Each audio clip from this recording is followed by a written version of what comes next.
Halo guys, balik lagi di channel gue Henry GVD. Kali ini kita akan mereview manhwa yang berjudul Elicit chapter 325.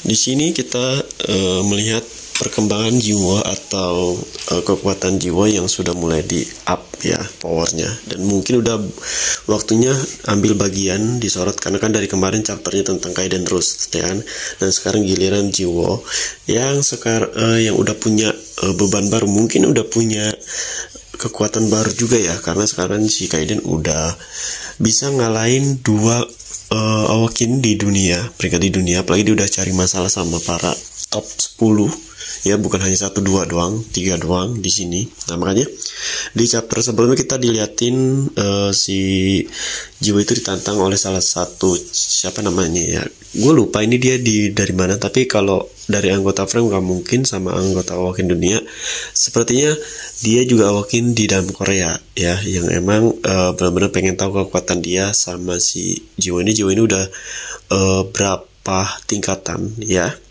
Nah, makanya kemarin tapi tetap pas kemarin kita lihat masih menangan jiwa dibandingkan lawannya ini. Nah di sini seperti penulis pengen ngasih tahu kalau jiwa ini akan dapat bagian atau dapat peran ya, yang dimana nanti banyak, ini udah kayak kode gitu, maksudnya bukan hanya Awaken yang di dalam Korea doang yang bakalan mau nantang si jiwa, tapi di luar dari Awaken juga bakalan nantangin jiwa. Apalagi bakal tahu kalau ternyata Kaiden sekarang udah bisa sejajar mungkin atau melebihi top 10 Awaken peringkat di dunia guys. Wow, bakal makin seru nih ya. Nah apalagi ini kan belum muncul nih teman-temannya si Jiwo nih yang lainnya yang sedang berlatih tertutup. Gimana mereka bakalan kaget ya ngedengar kalau si Jiwo itu udah terkenal di seluruh dunia ya, mungkin udah bisa jadi 100 peringkat di dunia. Kalau untuk jadi 50 peringkat di dunia kayak belum ya. Nah, kalau dia emang mau jadi 50 peringkat di dunia, berarti dia harus ngalahin kayak Nuna. Terus siapa tuh yang black itu tuh ya, yang anak buahnya Gestella tuh, dia juga salah satu dari 50 peringkat di dunia. Nah dia harus bisa ngalahin itu baru bisa naik peringkat. Ya, masih jauh lah ya, ibarat masih jauh. Tapi di sini bakal banyak musuh-musuhnya jiwa juga guys. Kenapa? Ya seperti yang gue bilang, di sini kan udah dikasih clue tuh sama si penulisnya, banyak yang nantang jiwa, berarti banyak juga yang musuhnya nanti yang pengen ngalahin jiwa. Apalagi jiwa tuh udah punya nama, terus gue murid dari seorang Kaiden yang saat itu ya, di masa lalu banyak banget yang mau jadi muridnya Kaiden tapi ditolak seperti gue sebelumnya. Nah tekniknya yang sekarang menurut gue jiwa ini udah semakin lebih baik. Kenapa gue bilang lebih baik? Karena di sini yang awalnya biasanya dia asal ajar selalu bertahan ya, tapi di sini dia seperti kayak punya insting kayak Kaiden, punya insting, punya rencana ya, bukan hanya asal pukul doang, bukan cuma asal keluarin kekuatan doang, tapi di sini udah terlatih meskipun masih naif ya MC kita. Tapi di Elicit itu enggak terpengaruh meskipun MC-nya naif sendiri. Karena apa? Karena udah ditutupi oleh gurunya itu Kaiden yang emang nggak naif. Jadi nggak ada tuh yang bikin kesel ya. Gue yakin kalau yang disorot jiwa doang, dia terus-terusan jiwa masih naif ya sama musuh-musuhnya. Ya menurut gue pas ini manhwa ya, ini bakalan membosankan, bakalan pada gedek yang membacanya juga. Seperti yang udah banyak tuh yang MC-nya naif. Nah tapi di sini enggak ya, karena ada Kaiden, tertutupi Kaiden, cerita Kaiden yang ngelawan para top 10 juga. Nah sepertinya di manhwa ini seperti ada dua MC, yang satu jiwa yang baru netas, ibarat kekuatannya masih baru kembang. Nah yang kedua itu Kaiden yang emang udah kuat sejak awal, dan dia udah tahu gitu gimana caranya meningkatkan kekuatannya ya, dengan cara bertarung sungguhan, bukan hanya berlatih. Ya makanya si jiwa mulai mengikuti langkah dari Kaiden nih, kalau kalian tahu. Karena kalau dia berlatih doang tuh nggak tahu udah tahap mana dan udah apa nih yang kurang dari diri dia ketika ngelawan musuhnya guys. Jadi kekuatan semakin meningkat. Cuman gue belum melihat seluruh kemampuan dari force controlnya yang lain ya, yang dikasih ke jiwa.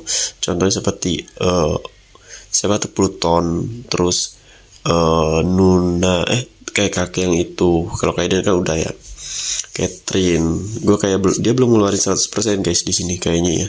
Cuman sekitar mungkin 20 atau 30%. Karena gue nggak ngelihat kekuatan penuhnya si Jiwo di sini. Cara dia bertahan, cara dia ngobatin diri sendiri, itu kan benar-benar OP ya. Nah, musuhnya ini pada nggak tahu nih kalau ternyata Jiwo udah memiliki force counter yang lain dibandingkan Kaiden. Oke. Dan sepertinya kedepannya kita bakal diliatin tentang pelatihannya teman-temannya si Jiwo yang udah selesai ya. Mungkin udah apalagi yang waktu itu tuh yang temen pertamanya Jiwo ya, yang ngeluarin bola-bola kayak gravitasi gitu yang merah. Itu juga benar-benar menurut gua kemampuannya tuh kemampuan yang benar-benar fatal ya. Jadi dia bisa entah itu matain lengan, bisa ngancurin tubuh orang karena kayak gravitasi itu ditekan. Beda ya sama Jiwo itu kan kemampuannya kayak kemampuan yang masih soft menurut gua, masih halus. Dan ya bikin orang cedera pun nggak akan parah, nggak kayak si temennya satu lagi tuh ya, emang temennya itu kan pendiam, cuma nama Jiwo doang kayak saling ya saling dekat banget malah dibandingkan sama guru-gurunya. Wah, bakalan seru lagi nih. Nah, untuk musuh-musuh yang lain seperti bakalan berdatangan ya. Dan untuk top 10 mungkin untuk saat ini kayaknya belum muncul lagi ya. Mungkin ini bagian Jiwo dulu, peran Jiwo untuk naik ke peringkat berikutnya, yang dimana kemungkinan akan ada karakter baru, tapi karakter di bawah top 10 mungkin, yang nggak mungkin di atas top 10. Nah, karena kan masih berlanjut sama Jiwo dulu nanti. Nah, karena Kaiden juga sambil memulihkan diri, takutnya nanti peringkat 1-2 turun tangan guys. Nah, tahu sendiri kan, peringkat yang lain aja udah babak belur. Kemungkinan mereka bakal minta bantuan sama peringkat yang lain. Tapi gue nggak tahu peringkat 1-2 itu akan jadi musuh atau enggak. Ya, seperti peringkat 1 enggak terlalu nggak terlalu berambisi banget kayak peringkat-peringkat yang lain. Kalau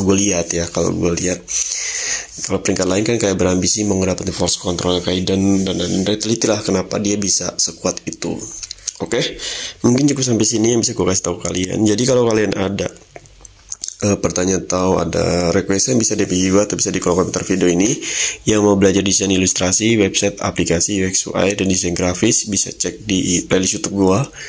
Dan di situ juga gue ngajarin cara-caranya serta gimana caranya menghasilkan uang dari desain. Ya di situ udah ada semua, entah itu dari jualan jasa, kerja remote, freelance atau sebagai menjual karya kalian ya dalam bentuk produk ya, entah itu produk digital dan bisa dijual di microstock atau marketplace luar negeri. Oke, pokoknya terima kasih yang udah nontonin video gue dan sampai jumpa lagi di next video.